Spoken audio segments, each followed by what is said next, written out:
Sejarah memberikan kita berbagai teori tentang bumi, salah satunya bahwa planet yang kita huni ini sebenarnya berongga.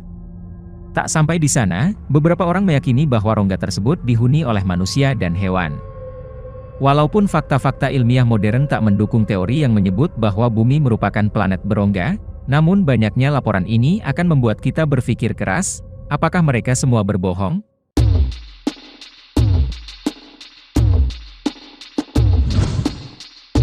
Pada tahun 1672, penemu komet Halley, Edmund Halley menulis sebuah teori bahwa bumi merupakan serangkaian tempurung. Menurutnya, kita tinggal di lapisan paling luar, dan di bawah kita terdapat sejumlah lapisan udara yang dibatasi oleh tempurung. Halley meyakini bahwa 3 lapisan udara mendukung adanya kehidupan, dan diterangi terus-menerus oleh udara yang bercahaya. Halley juga percaya bahwa bumi bagian dalam dihuni oleh manusia dan hewan. Tahun 1884, sebuah artikel surat kabar mengumumkan bahwa Americus Memes memberikan kuliah tentang bumi berongga yang dicetuskan ayahnya, John Cleves Memes Jr. Selama kuliah berlangsung, Memes menyebut 3 nama orang yang telah berkunjung ke dalam bumi. Tak hanya itu, 3 orang itu pun disebut pernah bertemu orang-orang yang tinggal di dalamnya, berdiskusi soal bahasa dan pertanian. Tahun 1893, ketika para ilmuwan Snotier meremehkan teori bumi berongga yang disebutkan di surat kabar, beberapa orang beragama membungkus keyakinan mereka dengan kemungkinan bumi berongga. Dalam sebuah artikel The Shred Evening News, seorang komentator secara terbuka menyatakan bahwa Tuhan tidak melakukan apapun dengan sia-sia, dan tidak masuk akal bagi dewa untuk menciptakan bumi berbentuk bola padat. Jika bumi berongga, tentu di dalamnya juga harus diisi, tidak disia-siakan kosong begitu saja. Awal tahun 1900-an, sejumlah teori ilmiah menyebut bahwa aurora borealis adalah pancaran api yang berasal dari dalam bumi. Menurut mereka, bagian dalam bumi penuh dengan kristal, yang memantulkan cahaya matahari ke tanah kosong. Kristal tersebutlah yang merefleksikan api dari orang-orang di dalam bumi, dan memantulkannya ke angkasa. Tahun 1905, George Ibsen memberikan kuliah tentang teori alternatifnya, bahwa bumi berongga merupakan satu-satunya alasan ilmiah mengapa planet yang kita huni tetap mengorbit matahari.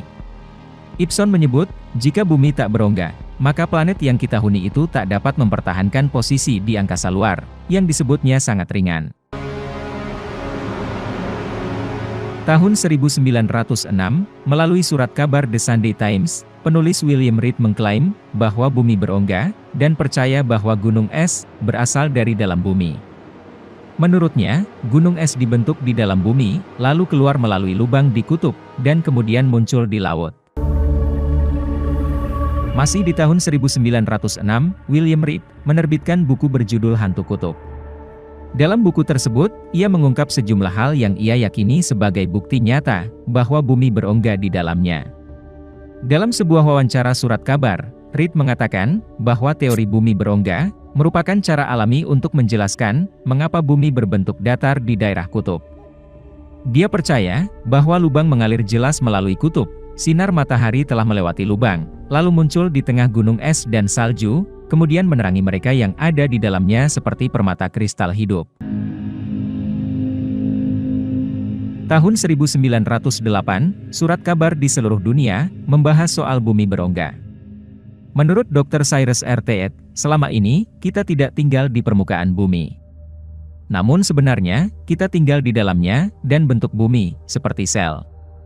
Menurut teori tersebut, matahari berada di tengah sel dengan jarak 6.400 km dari bumi. 3 atmosfer menyelimuti matahari, sehingga kita tak bisa melihatnya secara langsung, melainkan hanya melihat energinya saja. Tahun 1947, di dalam buku karya Anis Mansur berjudul Aladzina Habatu Minasama, makhluk-makhluk yang turun dari langit, diceritakan kota Paris dihebohkan dengan kehadiran seorang laki-laki yang bernama Pangeran Carangilen. Sang pangeran mengaku sebagai pimpinan tertinggi dan raja agung dari kerajaan Agartha, atau Agartha, serta menguasai 20 bahasa. Dia menginformasikan, kerajaannya telah mulai dibangun sekitar 56.000 tahun yang lalu, dan memiliki jumlah penduduk mencapai 20 juta jiwa. Para jurnalis mencoba mengujinya dengan mengajukan pertanyaan menggunakan seluruh bahasa populer. Bahkan beberapa guru besar dari Universitas Sorbonne menyamar sebagai wartawan, dan bertanya dengan beberapa bahasa kuno. Hebatnya, sang pangeran berhasil menjawab dengan lancar. Tahun 1947, Laksamana Muda Richard Evelyn Byrd, yang merupakan seorang perwira tinggi Angkatan Laut Amerika Serikat, dalam buku hariannya dia mengklaim berhasil memasuki bagian dalam bumi yang berongga, dan menempuh jarak 1.700 mil, atau 2.735 km. Dia bercerita, melihat binatang mengerikan yang menyerupai mamut purbakala, sampai akhirnya menemukan kota dan peradaban yang maju. Pesawatnya diceritakan disambut oleh mesin terbang dengan tipe yang belum pernah dilihat sebelumnya. Mereka kemudian memandu ke tempat pendaratan yang aman, dan disambut dengan baik oleh utusan dari Agartha. Tahun 1956 bulan Januari, kunjungan kedua dia lakukan lagi ketika memimpin ekspedisi lain ke Antartika dan Kutub Selatan. Dalam ekspedisi ini, dia dan krunya merambah ke 2.300 mil, atau 3.701 km ke pusat bumi. Tahun 1954, sebuah artikel surat kabar Sydney, mengklaim bahwa Adolf Hitler dan banyak warga Jerman pasca Perang Dunia Kedua, meyakini bahwa bumi berongga atau Hochwelttheere, dan Hitler melarikan diri ke rongga bumi untuk tinggal dalam kedamaian. Diyakini, Hitler mengadopsi teori itu, bersama dengan ramalan, astrologi, dan bisa menemukan kapal musuh dengan ayunan pendulum di atas peta. Tahun 2002, menurut surat kabar Telegraph, seorang pria bernama Dallas Thompson, mengaku mengalami kejadian yang membuatnya nyaris mati. Saat itu, ia memperoleh pengetahuan tentang bumi berongga. Thompson menjelaskan, bahwa ia berencana melakukan penjelajahan ke lubang di kutub bumi pada 2003. Namun setelah menerbitkan buku yang menggambarkan pengalaman spiritualnya, Cosmic Manuscript, Thompson menghilang. Ada yang meyakini, Lhasa ibu kota Tibet, terhubung oleh sebuah terowongan dengan bumi bagian dalam, dan menembus Shambhala, yang merupakan ibu kota kerajaan Agartha. Pintu masuk terowongan ini dijaga oleh para lama, sebutan untuk biksu Tibet, yang disumpah untuk menjaga kerahasiaan.